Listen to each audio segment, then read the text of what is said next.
तो हेलो बच्चों, आज की इस वीडियो में हम लोग पढ़ने वाले सिंधु सभ्यता यानी हड़प्पा सभ्यता से संबंधित महत्वपूर्ण प्रश्न। प्यारे बच्चों, ये जो वीडियो है उन सभी बच्चों के लिए सबसे ज़्यादा महत्वपूर्ण साबित होगी जो बच्चे वनडे एग्जाम की तैयारी करने में लगे हैं, जैसे UP police, Bihar police, railway, MTS। इन सभी वनडे एग्जाम के लिए बहुत ही ज़्यादा महत्वपूर्ण होगी ये वीडियो। प्यारे बच्चों, जब भी आप पेपर में बैठोगे तो यहाँ से कम 4 या 5 क्वेश्चन जरूर आपके एग्जाम में मिलेंगे। ठीक है, तो प्यारे बच्चों, वीडियो शुरू करने से पहले यदि आप हमारे YouTube चैनल पर नए आए होंगे तो चैनल को सब्सक्राइब कर लीजिए, वीडियो पूरा देखिए। वीडियो आपको यदि पसंद आती है तो वीडियो को लाइक करिए और साथ ही साथ चैनल को सब्सक्राइब करना न भूलिएगा। तो चलिए बिना किसी देरी के आज की वीडियो को शुरू करते हैं। तो प्यारे बच्चों, यहाँ पर देखिए सिंधु सभ्यता लिखा गया है, जिसको हम लोग हड़प्पा सभ्यता के नाम से भी जानते हैं। ठीक है, तो इस चीज़ को आपको ध्यान रखना है। और प्यारे बच्चों, ये जो सभ्यता, इसका जो समय माना जा रहा है वो कब से कब तक, यानी कि 2350 से 1750 ईसा पूर्व तक, यानी कि ईसा मसीह के जन्म के पहले से इसको माना जा रहा है। यानी 2350 से लेकर के 1750 ईसा पूर्व सिंधु सभ्यता का काल था, यानी समय था। और ये जो समय का पता लगाया गया है प्यारे बच्चों, वो किसके अनुसार बताया जा रहा है? कार्बन तिथि C14 के अनुसार, या आप इसकी जगह पे कार्बन डेटिंग भी कह सकते हो। ठीक है, इसको कार्बन डेटिंग भी बोला जाता है। ठीक है, ये आपको ध्यान रखना है। ठीक है, तो कार्बन तिथि C14 के अनुसार कहिए या कार्बन डेटिंग C14 के अनुसार। ठीक है, यानी कि इस सिंधु सभ्यता का पता लगाया गया था कि जो समय इसका था वो 2350 से 1750 ईसा पूर्व तक माना जाता है। ठीक है, तो ये आपको ध्यान रखना है। ये जो समय का प्यारे बच्चों पता लगाया गया, ये कैसे कार्बन डेटिंग के अनुसार लगाया गया? वहाँ से कुछ हमें अवशेष प्राप्त हुए। उन अवशेषों का पुरातत्व विभाग ने उसका निरीक्षण किया प्रयोगशालाओं में, तो कार्बन डेटिंग के अनुसार उसका समय का पता बताया कि ये जो सिंधु सभ्यता कब से कब तक थी, 2350 से लेकर के 1750 ईसा पूर्व तक मानी जाती है। ठीक है, आइए अब हम लोग चलते हैं अपने महत्वपूर्ण प्रश्नों पर जो आपके वनडे एग्जाम में पूछे जाते हैं। ठीक है, तो यहाँ पर देखिए कहा जा रहा है कि इस सभ्यता में मुख्य निवासी कौन थे, यानी कि जो सिंधु सभ्यता है, इस सिंधु सभ्यता के मुख्य निवासी कौन है? तो कौन है प्यारे बच्चों? द्रविड़। ठीक है, इस सिंधु सभ्यता के मुख्य निवासी कौन माने जाते हैं? द्रविड़ एवं भूमध्य सागरीय थे। ठीक है, ये आपको ध्यान रखना है कि सिंधु सभ्यता के मुख्य निवासी कौन है? द्रविड़ है एवं भूमध्य सागरीय थे। ठीक है, दूसरा क्वेश्चन देखिए, कहा जा रहा है कि सिंधु सभ्यता या सैंधव सभ्यता, इसको और भी ये ध्यान रखना प्यारे बच्चों कि सिंधु सभ्यता का एक और नाम है सैंधव। ठीक है, सैंधव सभ्यता। ठीक है, तो इसी को कहा जा रहा है कि सिंधु सभ्यता या सैंधव सभ्यता कैसी थी? तो प्यारे बच्चों, ये जो सिंधु सभ्यता या सैंधव सभ्यता वो कैसी है? हमारी नगरीय सभ्यता थी, यानी कि वहाँ पर नगरों का सुव्यवस्थित वहाँ पर विस्तार वर्णन मिलता है जब ये सिंधु सभ्यता की खोज की गई। ठीक है, जब वहाँ पर खुदाई उदाई किया गया।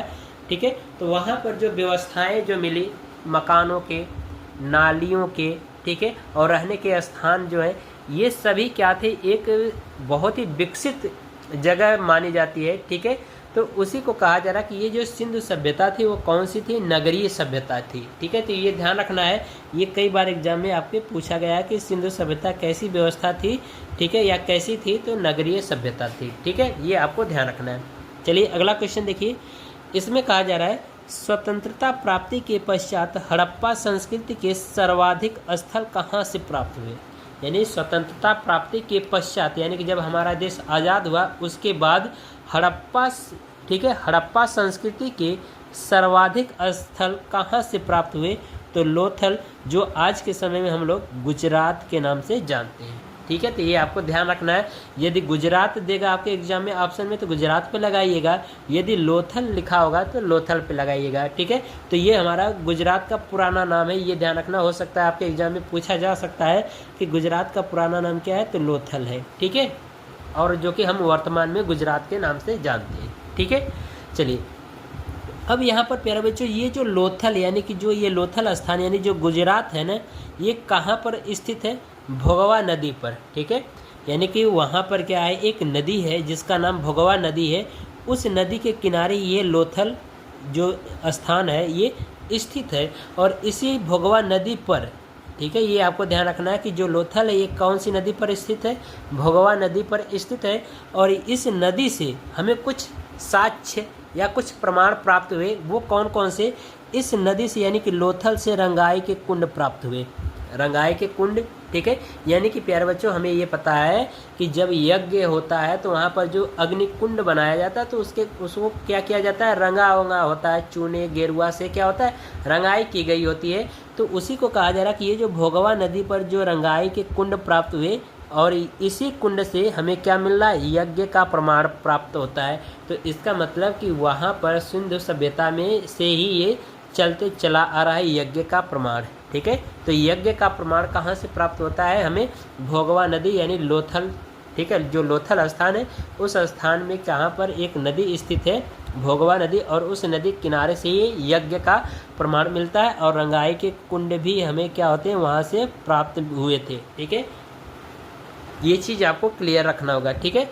और प्यारे बच्चों यहाँ से देखो कहा जा रहा है कि इसी नदी पर कपड़े के छाप भी मिले, यानी कि वहाँ से कुछ कपड़े प्राप्त हुए, तो उन कपड़ों पर क्या था, कुछ छाप बनाया गया था। तो इसलिए कहा जा रहा है कि भोगवा नदी पर से जो प्रमाण प्राप्त हुए, कपड़े के भी प्राप्त हुए, और उस कपड़े पर क्या थे, छाप लगाए गए थे, यानी डिजाइनें काढ़ी गई थी, ठीक है। और बंदरगाह के भी वहाँ से क्या होते हैं, साक्ष्य या प्रमाण प्राप्त होते हैं, ठीक है। और यहाँ से नदी यानी इस नदी के किनारे यज्ञ का प्रमाण प्राप्त होता है, यानी कि जब रंगाई यानी अग्नि कुंड का प्रमाण प्राप्त हो रहा है तो इसका मतलब वहाँ पर क्या हो रहा था, यज्ञ हो रहा था, ठीक है। जो कि यहाँ पर मैंने बताया है कि इस सभ्यता के प्रमुख निवासी कौन थे, द्रविड़ थे। तो ये लोग क्या करते थे, ज़्यादा यज्ञ हवन कराते थे, ठीक है। तो इसलिए वहाँ से रंगाई के कुंड के प्रमाण भी मिलते हैं और यज्ञ के प्रमाण भी प्राप्त होते हैं, ठीक है। चलिए आगे हम लोग बढ़ते हैं। यहाँ पर कहा जा रहा है, कुछ नोट पॉइंट है, कहा जा रहा है कि लोथल को लघु हड़प्पा या लघु मोहनजोदड़ो भी कहा जाता है। ये आपको ध्यान रखना है प्यारे बच्चों, बहुत ही ज़्यादा इम्पॉर्टेंट है ये वाली पॉइंट, कि जो लोथल है इसको हम लोग लघु हड़प्पा, ठीक है, लघु हड़प्पा या लघु मोहनजोदड़ो नाम से भी जाने जाते हैं या नाम से पुकारा जाता है लोथल को, ठीक है। लघु हड़प्पा मतलब छोटी जो हड़प्पा, लघु मतलब क्या होता है, छोटा, यानी कि ये तो बड़ी हड़प्पा है ही, लेकिन लोथल को हम लोग लघु हड़प्पा से के नाम से या लघु मोहनजोदड़ो के नाम से भी जानते या यहाँ पर कहा जाता है, ठीक है। चलिए आगे हम लोग देखते हैं। अब हम लोग यहाँ से और भी महत्वपूर्ण पॉइंट को एक साथ देखने वाले प्यारे बच्चों। यहाँ से कम कितने क्वेश्चन पूछे जा सकते हैं, 1 2 3 4 5 क्वेश्चन यहाँ से आपके पेपर में पूछे जा सकते हैं। तो आइए यहाँ से शुरू करते हैं। सबसे पहले प्यारे बच्चों कालीबंगन स्थान से, ठीक है, जो कि ये राजस्थान में पाया जाता है, ठीक है, यानी कि राजस्थान में स्थित है। तो उस जगह पर क्या है, एक घग्घर नदी स्थित है, ठीक है, यानी कालीबंगन में क्या है, एक घग्घर नदी स्थित है। और इस नदी से प्यारे बच्चों सबसे पहले हमें भूकंप का प्रमाण प्राप्त होता है। तो आपसे पेपर में पूछा जा सकता है कि भूकंप का प्रमाण कहाँ से प्राप्त होता है। तो यदि आपको ये घग्घर नदी ऑप्शन में दिया है तो घग्घर नदी पे लगाइएगा। यदि ये घग्घर नदी ऑप्शन में नहीं दिया, कालीबंगन दिया है, तो कालीबंगन पे लगाइएगा, ठीक है। एक क्वेश्चन ये हो गया। फिर इसके बाद प्यारे बच्चों ये जो घग्घर नदी, इसी नदी के किनारे हमें शिवलिंग पूजा का भी प्रमाण प्राप्त होता है। ये आपको ध्यान रखना है बच्चों कि घग्घर नदी के किनारे शिवलिंग पूजा का प्रमाण प्राप्त होता है। तो यदि आपसे प्रश्न में इस तरह से पूछेगा कि शिवलिंग पूजा का प्रमाण कहाँ से प्राप्त होता है, तो नदी यदि दिया रहेगा तो घग्घर नदी, यदि स्थान दिया रहेगा तो कालीबंगन, ठीक है, ये आपको ध्यान रखना है। और यहाँ पर देखिए कहा जा रहा है नक्काशीदार ईंटें, यानी कि जो नक्काशीदार जो ईंट है जिससे मकान बनाया जाता है, इसका भी प्रमाण प्राप्त होता है इस नदी के किनारे से या इस स्थान से, ठीक है। यानी कि जो ईंटों पर डिजाइनिंग की जाती है, तो वो जो डिजाइनिंग की गई है उसका प्रमाण सबसे पहले कहाँ से प्राप्त होता है, ये घग्घर नदी, अगर स्थान की बात करें तो कालीबंगन से, ठीक है। फिर इसके बाद अगला जो पॉइंट है, जुते हुए खेत का प्रमाण प्राप्त होता है, यानी कि इस नदी के किनारे, यानी कि ये कब बात किया जा रहा है इन सभी चीज़ों का, सिंधु सभ्यता से संबंधित बातें किया जा रहा है। उस समय की बात किया जा रहा है कि सबसे पहले वहाँ के जो निवासी थे सिंधु सभ्यता में जो रहने वाले जो लोग थे द्रविड़, वो लोग क्या करते थे, खेतों को जुतवा करके, इसका मतलब खेती करते थे। तो इसका प्रमाण हमें कहाँ से प्राप्त होता है, घग्गर नदी, या स्थान की बात करें तो कालीबंगन से जुते हुए खेत का प्रमाण कहाँ से प्राप्त होता है, तो घग्गर नदी, या फिर अगर स्थान दिया रहेगा तो कालीबंगन। ठीक है, तो ये जो पॉइंट प्यारे बच्चों मैंने बताया ना, बहुत ही वेरी वेरी इंपॉर्टेंट है। जितना वेरी वेरी कहा जाए उतना ही कम है। ठीक है, तो ये आपको ध्यान रखना है इन सभी 5 क्वेश्चनों को। ठीक है, चलिए आगे हम लोग बढ़ते हैं।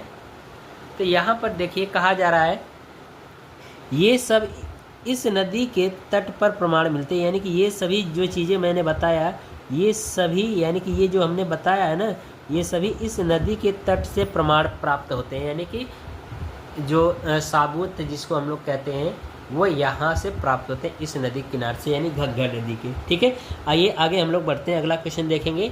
यहाँ पर कहा जा रहा है कि नर्तकी की, ठीक है, कांस्य की मूर्ति कहाँ से प्राप्त हुई। ये मोस्ट इंपॉर्टेंट क्वेश्चन है प्यारे बच्चों, कई बार आपके एग्जाम में पूछा गया है कि नर्तकी की कांस्य की मूर्ति कहाँ से प्राप्त हुई है, तो मोहनजोदड़ो से हुई है। जो कि मैंने पिछले वीडियो में बताया था, मोहनजोदड़ो का जो अर्थ होता है मृतकों का टीला। ठीक है, ये आपको ध्यान रखना है, मृतकों का टीला। ठीक है, ये मोहनजोदड़ो का अर्थ होता है। तो इसमें ये क्वेश्चन फिर से देख लीजिए, कहा जा रहा है कि नर्तकी की कांस्य की मूर्ति कहाँ से प्राप्त होती है, तो मोहनजोदड़ो से प्राप्त होती है। और इस मोहनजोदड़ो का जो अर्थ होता है वो मृतकों का टीला होता है। ठीक है, ये भी आपको ध्यान रखना है, पेपर में पूछा जा सकता है कि मोहनजोदड़ो का अर्थ होता है तो मृतकों का टीला। ठीक है, चलिए आगे हम लोग देखेंगे। कहा जा रहा है हड़प्पा सभ्यता की लिपि किस प्रकार थी, यानी कि जो हड़प्पा सभ्यता की जो लिपि है वो किस प्रकार की थी, तो प्यारे बच्चों ब्रुष्टो, जिसको हम लोग कहते हैं भाव चित्रात्मक, यानी कि वहाँ पर जो नक्काशीदार जो चित्र बनाए गए थे पत्थरों पर या दीवारों पर जो बनाए गए थे, तो वो जो चित्र थे वो कैसे थे, ब्रुष्टो टाइप के थे, जिसका अर्थ होता है भावात्मक, यानी भाव चित्रात्मक, यानी उनको देखने के बाद उस चित्र को या उस कलाकारी को भाव उत्पन्न होता था, उसका अर्थ मिलता था कि ये किस लिए बनाया गया, क्या कारण है इसका। ठीक है, तो ये चीज़ें होता है कि वहाँ पर जो लिपि थी वो कैसी थी, ब्रुष्टो यानी भाव चित्रात्मक थी। ठीक है, तो यदि आपको ऑप्शन में ब्रुष्टो दिया है तो ब्रुष्टो पे लगाइएगा, यदि भाव चित्रात्मक दिया है तो भाव चित्रात्मक पर लगाइएगा। तो ये मोस्ट इंपॉर्टेंट क्वेश्चन है, ये वाला ध्यान रखना है बच्चों आपको। ठीक है, आइए अगला क्वेश्चन देखते हैं। यहाँ पर कहा जा रहा है मृड़ पट्टिका पर उत्कीर्ण सिंह युक्त देवता की मुहर कहाँ से मिली। ठीक है, वहाँ, ठीक है, ये देखिए प्रश्न एक बार फिर से कह रहा है मृड़ पट्टिका पर उत्कीर्ण, यानी कि उत्कीर्ण का मतलब बनाई गई। ठीक है, मृड़ पट्टिका पर, ठीक है, वहाँ पर कोई एक धातु रही होगी जिसको हम लोग मृड़ पट्टिका के नाम से जानते हैं। तो कह रहा है मृड़ पट्टिका पर उत्कीर्ण सिंह युक्त देवता की मुहर कहाँ से मिली, तो मोहनजोदड़ो से मिली। ये ध्यान रखना प्यारे बच्चे, ये भी काफ़ी ज़्यादा मोस्ट इम्पॉर्टेंट है कि मृड़ पट्टिका पर उत्कीर्ण सिंह युक्त देवता की मुहर कहाँ से मिली, तो मोहनजोदड़ो से मिली है। ठीक है, ये ध्यान रखना है। और ये वाला जो 7वां क्वेश्चन प्यारे बच्चों काफ़ी ज़्यादा मोस्ट इम्पॉर्टेंट है, इसको ध्यान रखिएगा। इसमें कहा जा रहा है कि सिंधु सभ्यता के लोग धरती को क्या कहते हैं, यानी कि वहाँ के जो सिंधु सभ्यता के जो रहने वाले जो लोग हैं, यानी जो द्रविड़ थे, वो धरती को यानी कि हमारी पृथ्वी को किस नाम से जानते हैं या किस नाम से पुकारते थे, तो उर्वरता की देवी के नाम से उनको पुकारते थे, यानी कि उर्वरता की देवी मानकर पूजा करते थे। ये मोस्ट इम्पॉर्टेंट है, पूछा जा सकता है कि सिंधु सभ्यता के लोग धरती को क्या कहते थे, तो उर्वरता की देवी मानकर उनकी पूजा करते थे। ठीक है, आइए और भी कुछ महत्वपूर्ण क्वेश्चन इसके देख लेते हैं। ठीक है, देखिए यहाँ पर स्टार लगा कर के मैंने लिखा, जो कि काफ़ी ज़्यादा इम्पॉर्टेंट है। ये सभी आपके एग्जाम में पूछे गए क्वेश्चन हैं, इनको मैंने अलग से नोट कर दिया था। ठीक है, यहाँ पर देखिए कहा जा रहा है हड़प्पा सभ्यता की खुदाई दयाराम साहनी ने कराया था। ठीक है, तो आपसे पूछा जा सकता है हड़प्पा सभ्यता की खुदाई किसने कराया, तो दयाराम साहनी ने कराया था। ठीक है, ये आपको ध्यान रखना है। फिर अगले देखिए पॉइंट में कहा जा रहा है सैंधव सभ्यता का पता चार्ल्स मैसन ने सन 1826 ईस्वी में लगाया था। तो क्वेश्चन पूछा जा सकता है सैंधव सभ्यता या सिंधु सभ्यता की खोज, सिंधु सभ्यता का पता किसने लगाया, तो चार्ल्स मैसन ने 1826 में लगाया था। ठीक है, आइए अगला क्वेश्चन देखते हैं। इसमें कहा जा रहा है प्रश्न, ठीक है, इसमें कहा जा रहा है कि मोहनजोदड़ो की खोज सन 1922 में राखल दास बनर्जी ने किया था। यानी कि ये आपसे क्वेश्चन पूछा जा सकता है कि मोहनजोदड़ो की खोज किसने किया, तो राखल दास बनर्जी ने सन 1922 में किया था। ठीक है, ये क्वेश्चन है।